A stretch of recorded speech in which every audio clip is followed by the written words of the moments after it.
Listen, when you have lived as long as I have, seen as many species rise and fall across the galaxy, you think you have witnessed everything the universe can throw at you. But humans? Oh, humans are something else entirely. Let me tell you about the day I learned just how wrong I was about these peculiar bipedal creatures. The incident took place on Kepler Station 7, a research outpost floating in the void between the Andromeda spiral arms. Our facility specialized in xenobiology, specifically studying the behavioral patterns of predatory species from Class M worlds. The station housed over 300 researchers from 47 different civilizations, all united by our shared fascination with the deadlier corners of creation. Dr. Finn Reese was the only human aboard our station. Tall, lanky, with those strange brown optical organs that seemed to take in far more than they should, he had arrived 6 months earlier with credentials that impressed even our most skeptical Vorthan scholars. The man possessed an uncanny ability to predict animal behavior, something that both amazed and slightly unnerved the rest of us. Another successful day of not getting eaten, Finn would joke after each shift, flashing those white calcium deposits he called teeth, in what humans apparently considered a friendly gesture. The rest of us had grown accustomed to his bizarre sense of humor, though I suspect none of us truly understood it. Our current project involved studying the Xerion cubs, juvenile specimens of one of the most feared apex predators in known space. Adult Xerions stood 8 feet tall, possessed razor-sharp claws that could slice through titanium, and had been known to hunt entire starship crews for sport.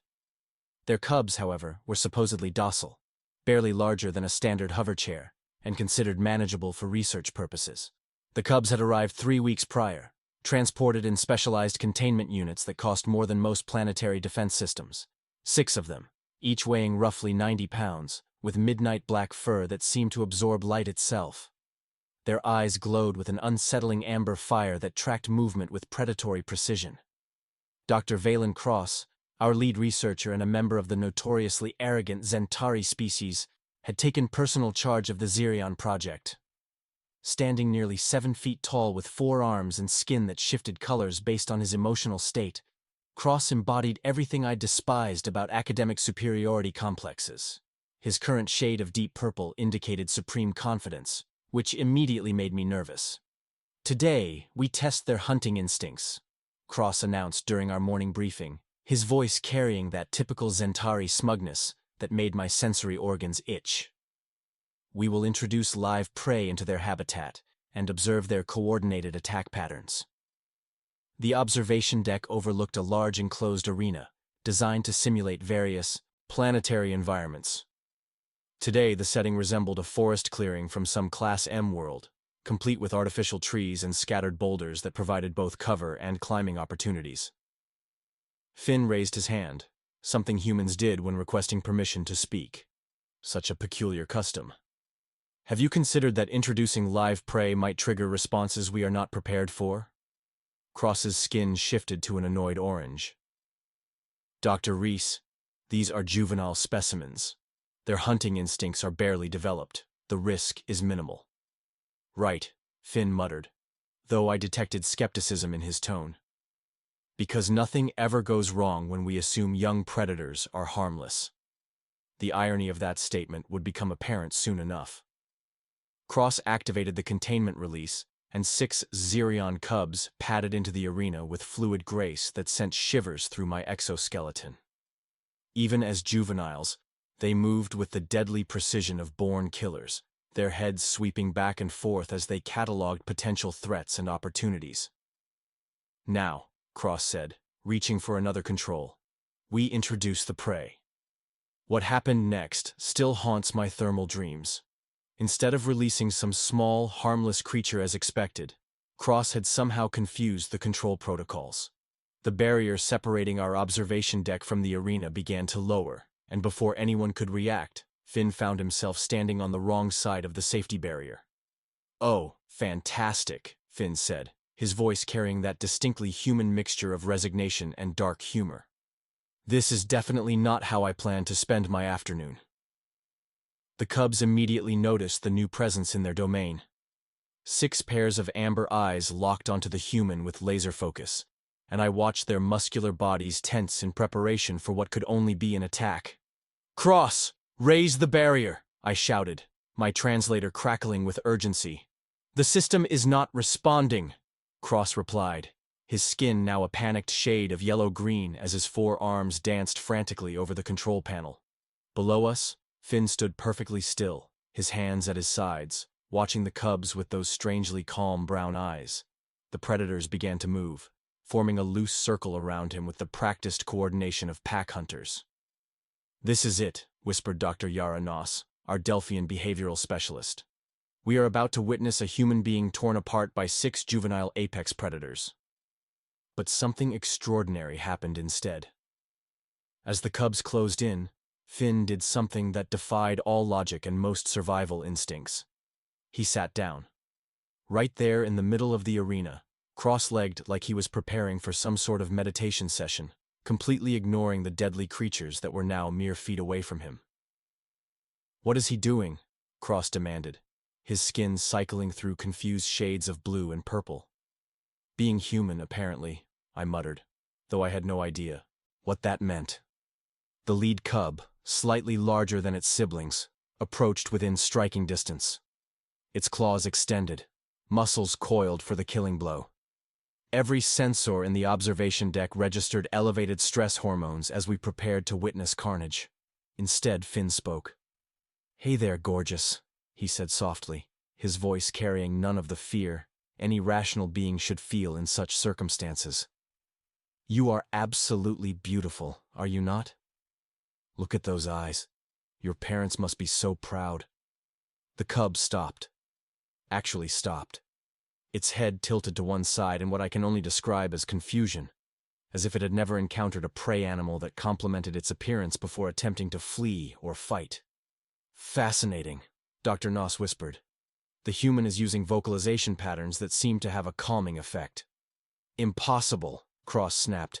"Xerions do not respond to auditory communication from prey species."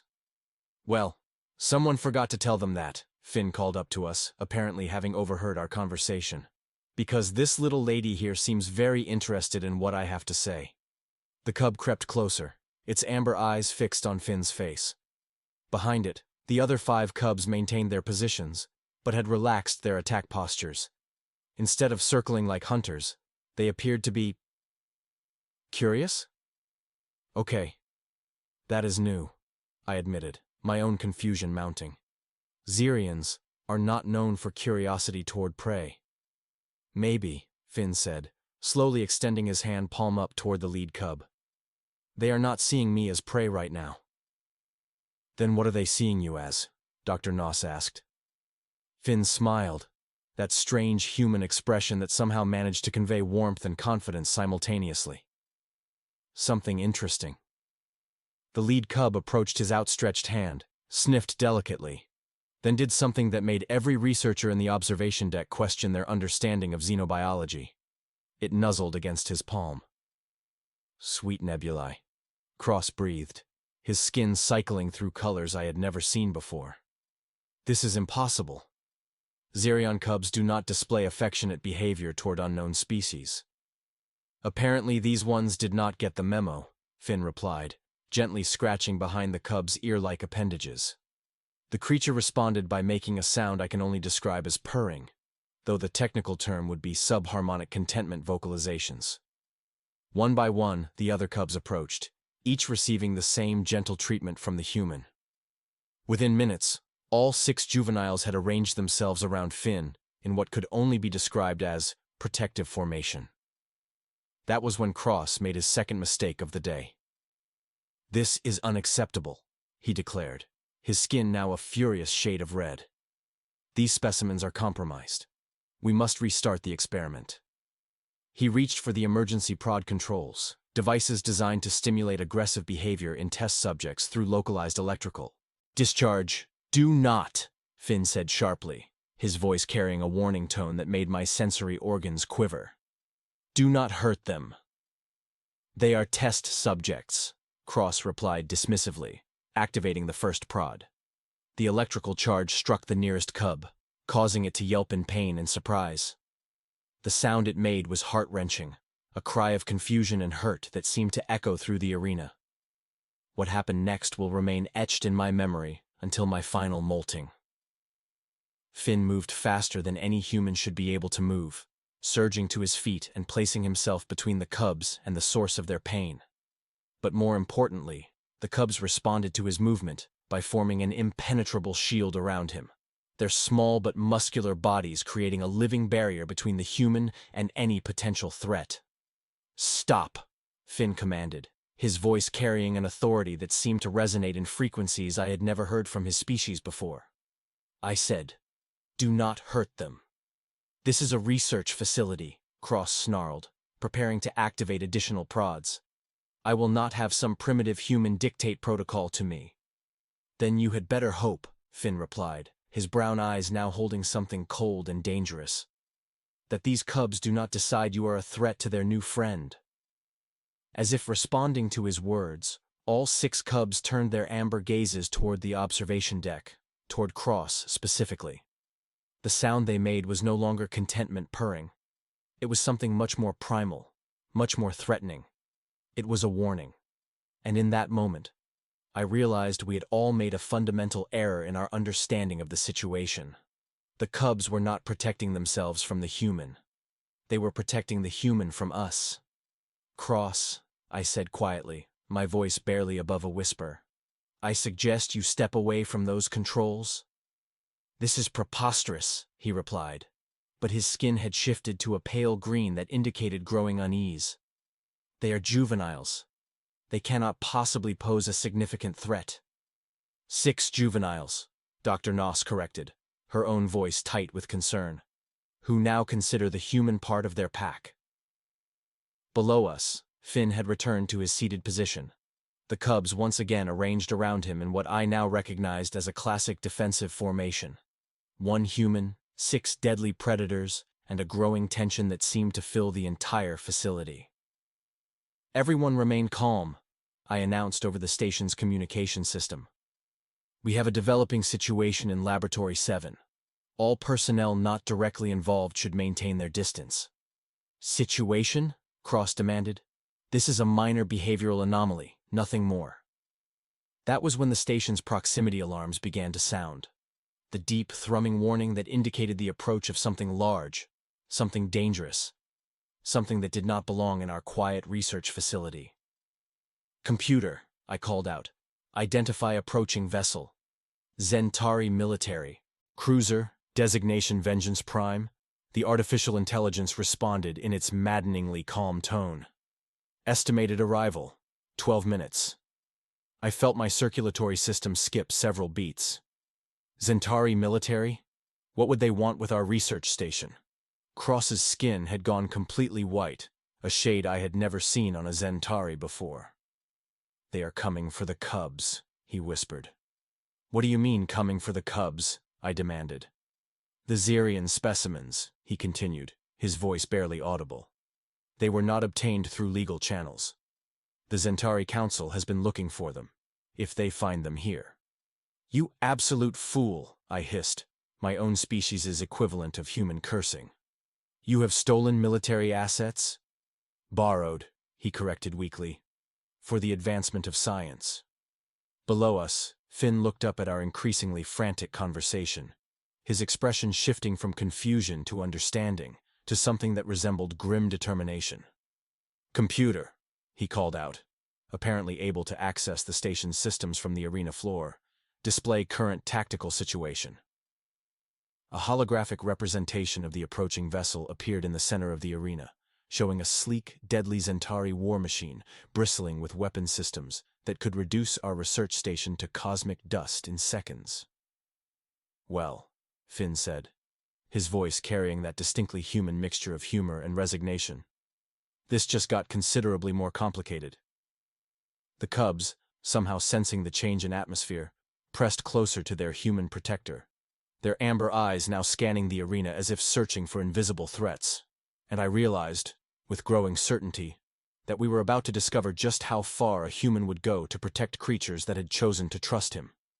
The approaching ship's scanner beams swept across our station, and I knew our peaceful research days were coming to an end. "Incoming transmission," the computer announced, as the Zentari cruiser's ominous shadow fell across our observation ports. On screen, I commanded, though every fiber in my being wished I could simply pretend this was not happening. Commander Thex Vortain materialized in our main display, his forearms crossed in a gesture of supreme authority. His skin bore the deep crimson markings of the Zentari elite guard, and his eyes held the cold calculation of someone who had never lost a battle. Kepler Station 7, you are harboring stolen military property, his voice boomed through our communication system. Surrender the Xerion specimens immediately, or face the consequences. There must be some misunderstanding, I began, though my voice cracked with the strain of attempting diplomacy. No misunderstanding, Vortain cut me off. Dr. Cross, step forward. Cross shuffled into view of the transmission pickup, his skin now cycling through shades of terror I had never witnessed before. Commander, I can explain. Explain how you violated 17 interstellar treaties? Explain how you endangered this entire facility for your ridiculous experiments? Vortain's skin darkened to an almost black shade of rage. Those cubs are military assets, designed for our new planetary assault program. Military assets? Finn's voice carried up from the arena below, filled with disgust that needed no translation. They are living beings, not weapons. Vortain's attention shifted to the human, and something predatory flickered in his expression. Ah, the human. How convenient. We were told there was a human aboard this station. What does that mean? I demanded, though something cold was already forming in my digestive chambers. The Zentari Council has been most interested in acquiring a human specimen for our behavioral warfare division, Vortain explained with the casual tone of someone discussing tomorrow's meal schedule. Their unpredictable nature makes them excellent subjects for psychological manipulation studies. Over my decomposing corpse, I snarled, surprising myself with the vehemence of my response. That can be arranged, Vortain replied smoothly. You have 2 minutes to transfer both the cubs and the human to our custody, or we will simply take them from your wreckage. The transmission ended, leaving us staring at empty static. 2 minutes, Dr. Noss whispered. What do we do? We give them what they want, Cross said immediately, his survival instincts overriding any sense of responsibility. Transfer the subjects and hope they show mercy. Absolutely not, I replied, my own species' protective instincts flaring to life. I will not hand over sentient beings to be used as weapons or test subjects. Then you have doomed us all, Cross whimpered. Below us, Finn stood slowly, his movements careful and deliberate. The cubs immediately adjusted their positions, maintaining their protective formation around him. Computer, Finn called out. What are the defensive capabilities of this station? Kepler Station 7 possesses minimal defensive systems, the artificial intelligence responded. 2 light plasma cannons, basic shielding rated for meteor impact, and emergency escape pods for essential personnel. Fantastic, Finn muttered. David versus Goliath. Except David forgot his slingshot and Goliath brought a fusion cannon. What are you planning? I asked, though something in the human's posture suggested I might not like the answer. Computer, can you override the arena barriers and give me access to the station's maintenance tunnels? Affirmative.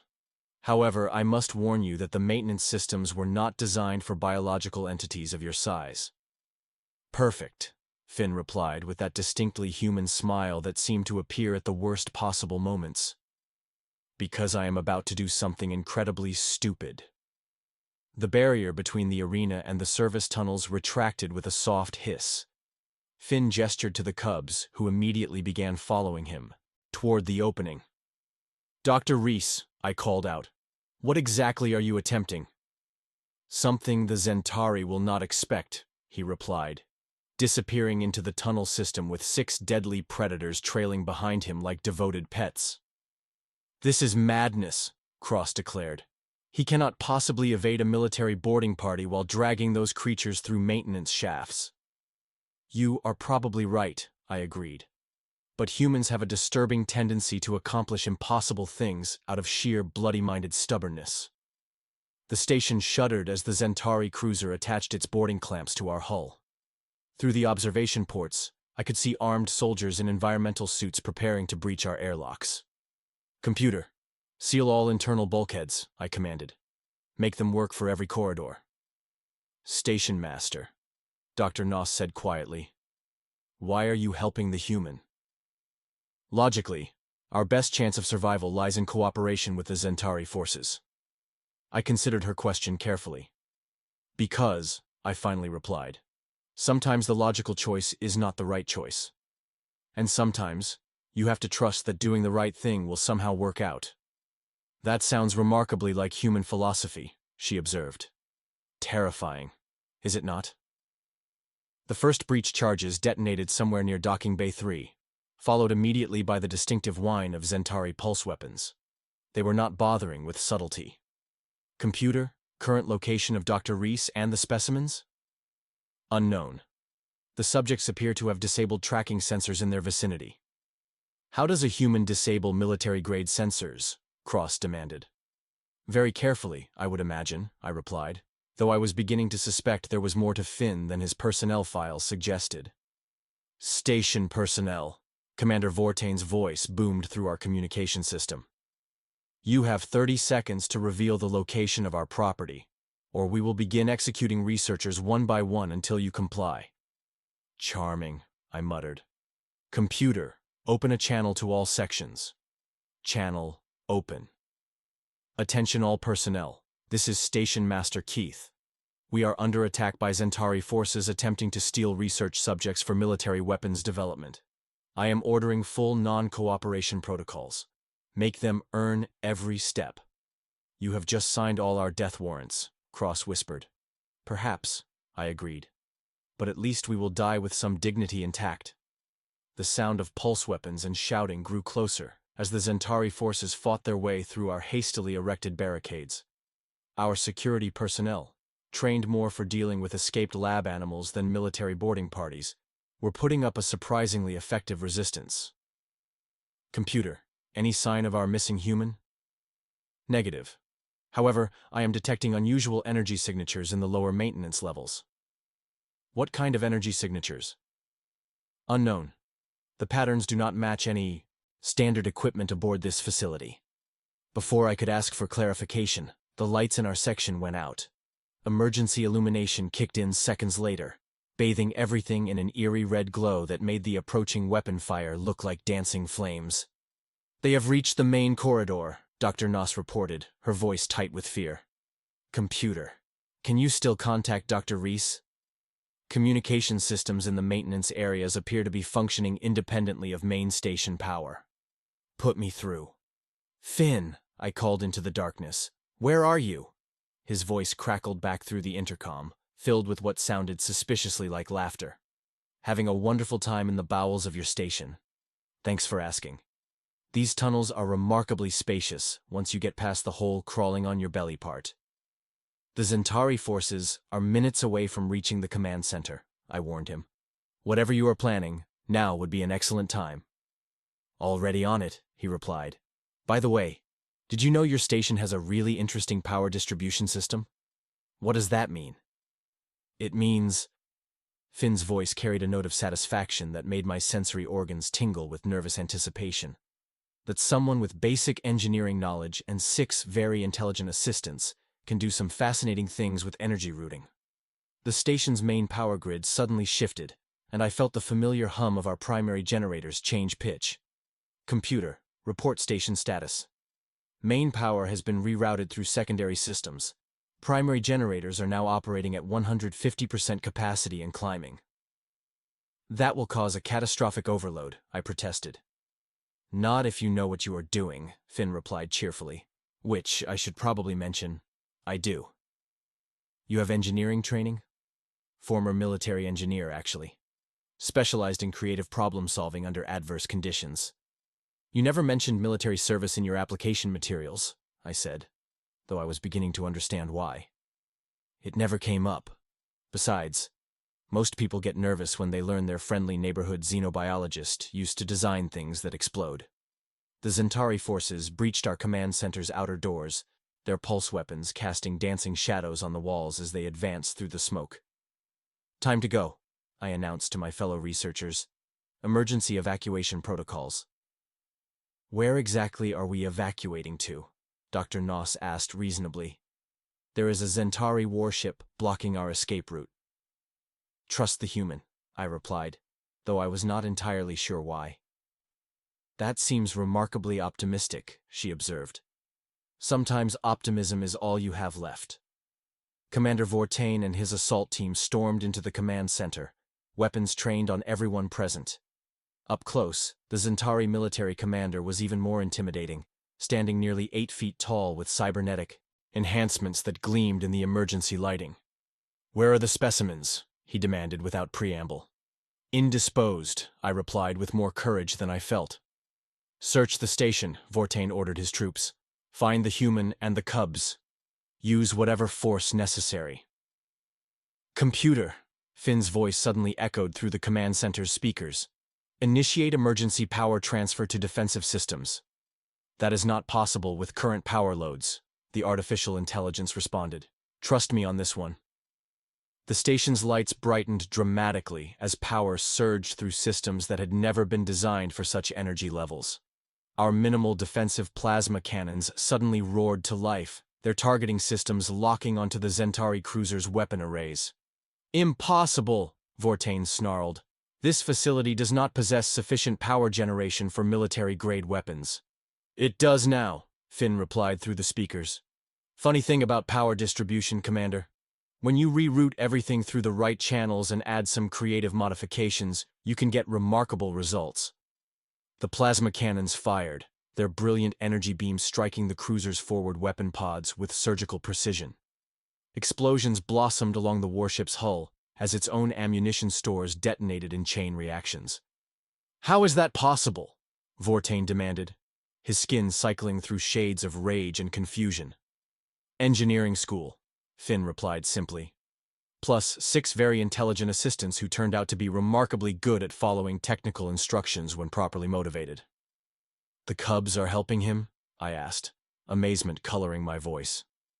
Apparently, Xerion intelligence extends far beyond simple hunting instincts, Finn confirmed. They learn incredibly quickly when they want to.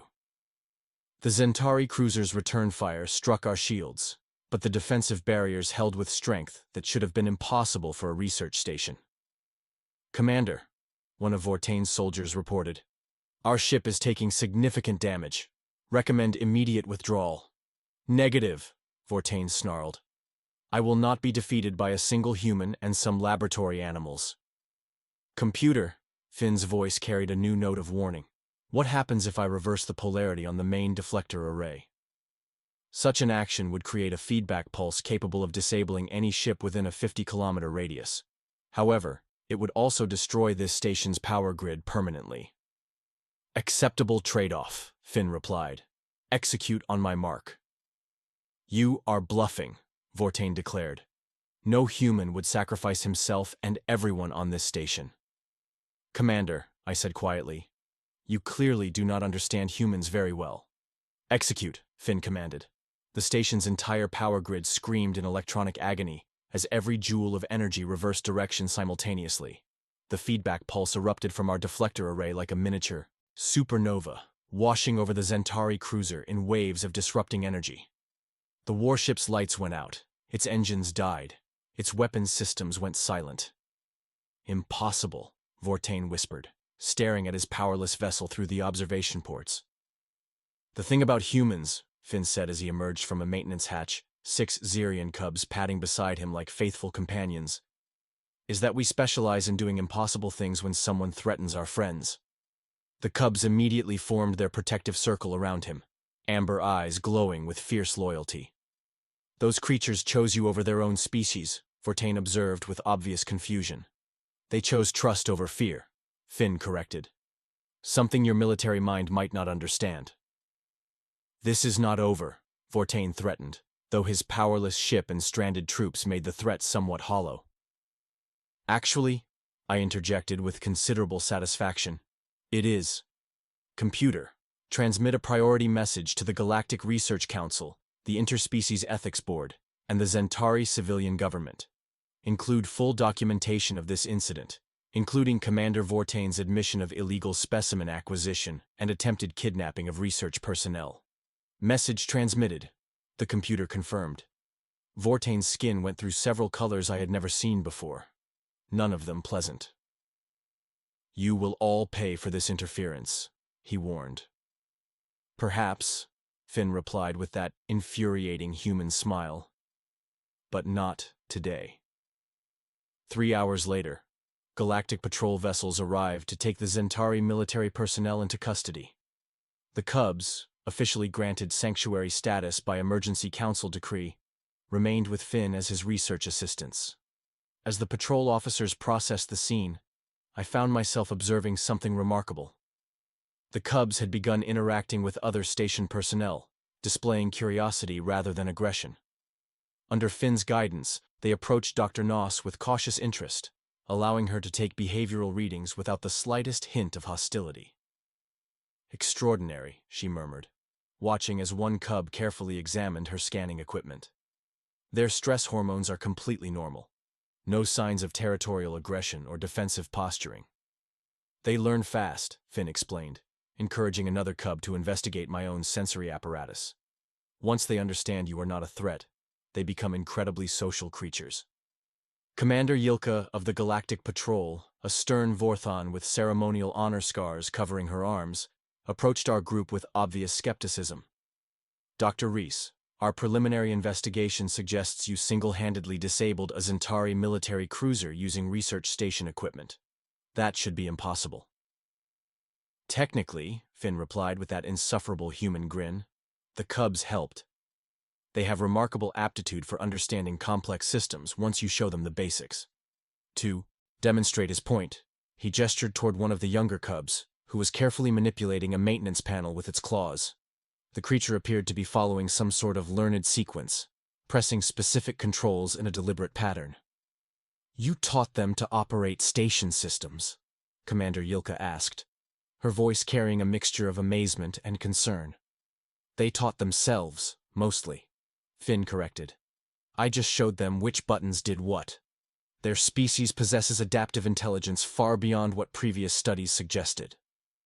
This changes everything we thought we knew about Xerion cognitive capabilities," Dr. Noss added, her excitement evident despite her typically reserved demeanor. "If juveniles can master complex technical operations in mere hours, what might adults be capable of?" "Hopefully," Finn said with sudden seriousness, "we will never have to find out in a military context." Commander Yilka nodded grimly. "Our intelligence reports suggest the Zentari have been developing biological warfare programs using various predator species. Your intervention here may have prevented something far worse than a simple research station raid." "What will happen to Vortain and his crew?" I asked. "Military tribunal, followed by imprisonment if convicted," she replied. "Violation of interspecies accords, attempted kidnapping, weapons trafficking. The charges are extensive." "Good," Finn said simply, then turned his attention back to the cubs who had arranged themselves in their protective formation around him. "What about these guys? I assume they cannot just stay here indefinitely." "Actually," Commander Yilka said, consulting her datapad, "the Galactic Council has approved the establishment of a specialized research program. Kepler Station 7 will become the first facility dedicated to studying cooperative intelligence between humans and formerly classified dangerous species." "A promotion disguised as a research grant," I observed with dry humor. "How wonderfully bureaucratic." "The Council is particularly interested in your methods, Dr. Reese," the commander continued. "Your ability to establish trust with hostile species could have significant implications for diplomatic relations with newly contacted civilizations." "As long as it does not involve turning them into weapons," Finn said firmly. "Quite the opposite, actually. The proposal suggests using your techniques to establish peaceful first contact protocols." One of the cubs approached Commander Yilka, who instinctively stepped back. Finn placed a gentle hand on the creature's head. "Easy, little one," he murmured. "She is here to help." The cub tilted its head, studying the Vorthan officer with those unsettling amber eyes. Then, to everyone's surprise, it made a soft chittering sound that our universal translators interpreted as a greeting. "Remarkable," Commander Yilka breathed. "It is attempting to communicate." "They always were," Finn replied. "We just were not listening properly." Over the following weeks, as repairs continued on the station's power grid and our new research protocols took shape, I found myself constantly amazed by the developing relationship between Finn and his unusual companions. The cubs displayed problem-solving abilities that challenged every assumption about their species. More importantly, they demonstrated emotional bonds that extended beyond simple pack loyalty. When Finn worked late in the laboratories, they would curl up nearby, maintaining their protective vigilance even in sleep. When he laughed at something amusing, they would make their purring sounds in apparent sympathy. And when he was troubled by reports from other research facilities, they seemed to sense his mood and would press closer, offering wordless comfort. "So?" I asked him as we watched the patrol ships depart with their prisoners. "Former military engineer?" "Former military engineer," he confirmed. "Specialized in creative problem-solving and unconventional warfare tactics." "And you chose xenobiology because?" "Because," Finn said, gently scratching behind one cub's ears as it purred contentedly. "Sometimes the most dangerous creatures in the galaxy just need someone willing to see them as more than their reputation suggests."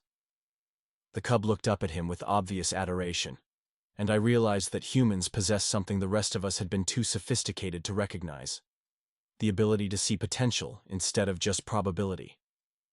And sometimes, that made all the difference in the universe.